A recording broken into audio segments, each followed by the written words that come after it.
Sejumlah kendaraan dibakar dan dirusak oleh sekelompok orang tak dikenal yang menyerang pesantren As-Sunnah di Bagenggyaka, Kecamatan Aikbel, Lombok Timur, Nusa Tenggara Barat. Penyerangan ini pemirsa diduga buntut dari viralnya sebuah video dari salah satu penceramah yang diduga melecehkan sejumlah makam leluhur di Lombok yang dianggap keramat.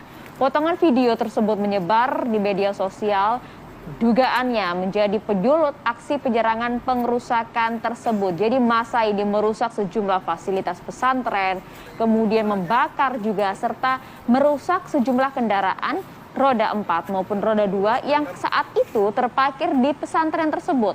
Hingga saat ini polisi masih melakukan penjagaan di lokasi untuk mengantisipasi kejadian susulan. Ya, untuk mengetahui apa yang sebenarnya terjadi dan bagaimana kondisi hingga pagi hari ini, kami akan mengajak Anda untuk berbincang dengan M. Sukiman Azmi, Bupati Lombok Timur. Selamat pagi, Assalamualaikum warahmatullahi wabarakatuh, Pak Bupati. Assalamualaikum Pak Bupati. Assalamualaikum warahmatullahi wabarakatuh. Selamat pagi Mbak Maria dan Mas Bayu. Baik, Pak Bupati, yang sebenarnya terjadi ini apa sih Pak? Izinkan saya menyampaikan kronologis peristiwa ini yang mengakibatkan terjadinya penyerangan massa kemarin malam. Yang pertama adalah dimulai dengan niat kelompok As-Sunnah untuk mendirikan masjid bagi komunitasnya di tempat tertentu. Padahal tempat itu adalah menjadi komunitas pihak lain dan jamaah As-Sunnah di situ tidak seberapa banyak. Dan di sekitar tempat itu juga sudah ada 5 masjid berdiri. Jaraknya antara 150 sampai dengan 200 meter pendirian masjid itu. Itulah yang diprotes oleh masyarakat Membendaya dan masyarakat kami di Lombok Timur. Pendirian masjid yang tidak pada tempatnya itu. Lalu kemudian akibat dari reaksi massa, demo-demo masyarakat yang ingin merobohkan, membakar masjid itu, maka pemerintah daerah Lombok Timur beserta Forkopimda memutuskan membuat surat pernyataan. Bupati membuat surat pernyataan pertama berdasar agama dan Menteri Dalam Negeri tentang pendirian rumah ibadah. Kemudian yang kedua adalah belum adanya izin dari aparat yang berwenang untuk pendirian masjid. Sekitar masjid itu juga sudah banyak didirikan masjid. Dan yang keempat, untuk menjaga kondusivitas masyarakat Lombok Timur, maka Bupati Lombok Timur menyatakan agar menghentikan pembangunan masjid di tempat itu. Lalu kemudian damai reda masalah itu. Tetapi kemudian beberapa hari yang lalu muncul lagi oknum-oknum tertentu dari jamaah Sunnah membawa barang ke masjid itu, semen, pasir, kemudian bambu yang barangkali direncanakan untuk mendirikan kembali masjid itu, melanjutkan pembangunannya. Nah, ketika masyarakat kami yang bereaksi dan menentang pendirian masjid itu, melihat rencana melanjutkan masjid itu kembali pembangunan, adalah reaksi yang cukup keras dari masyarakat kami. Sebetulnya kronologis yang pertama ini adalah terjadi akibat tidak dilaksanakannya pernyataan Bupati dan Pemda Lombok Timur oleh masyarakat As-Sunnah. Kemudian pemicu yang terakhir ini adalah ceramahnya Tuan Guru MK, salah satu pimpinan dari jamaah Sunnah di Bagenggyaka. Ceramah ini sebetulnya dilaksanakan pada tahun 2020, tapi konteksnya relatif cukup sampai kapanpun itu. Berisi apa Pak ceramahnya Pak Bupati? Ceramahnya oleh Ustadz MK, Ustadz Mizan Qudsiah namanya.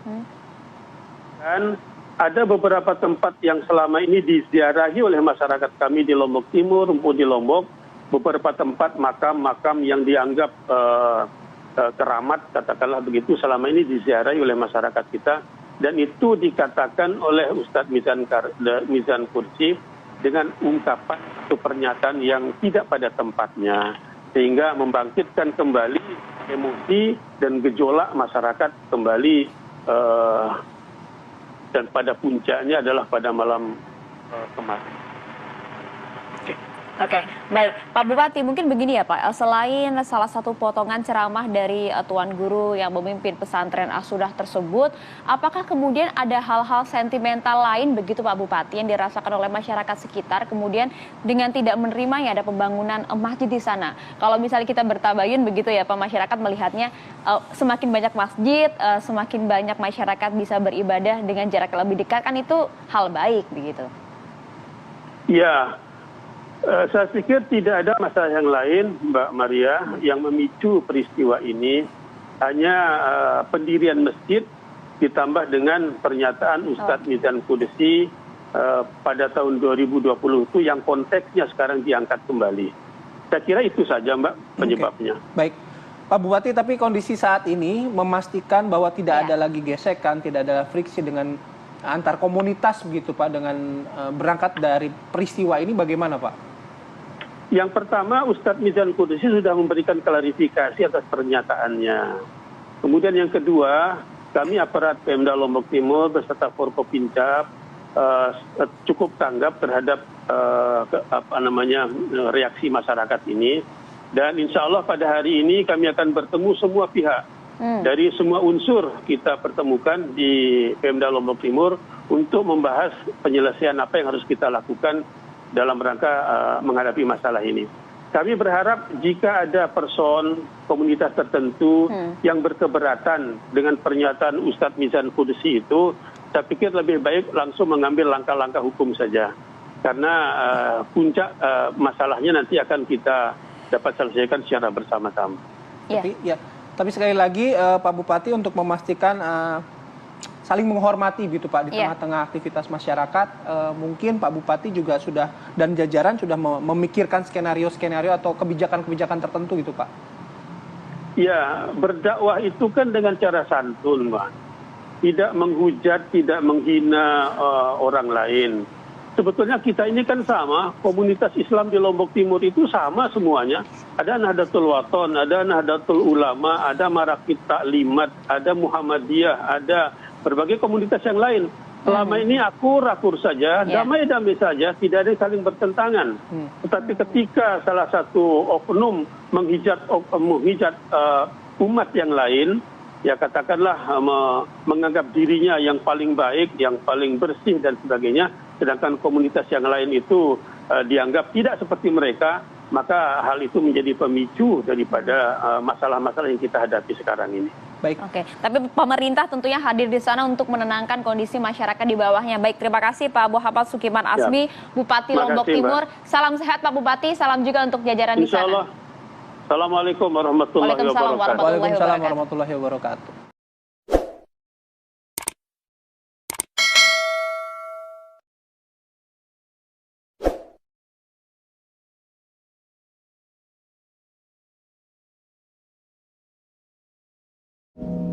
Makam Selaparang, Bintaro Sekarbela Luang Balo Ali Batu, Batu Layar, Kuburan Tainacong, Keramat Tainacong.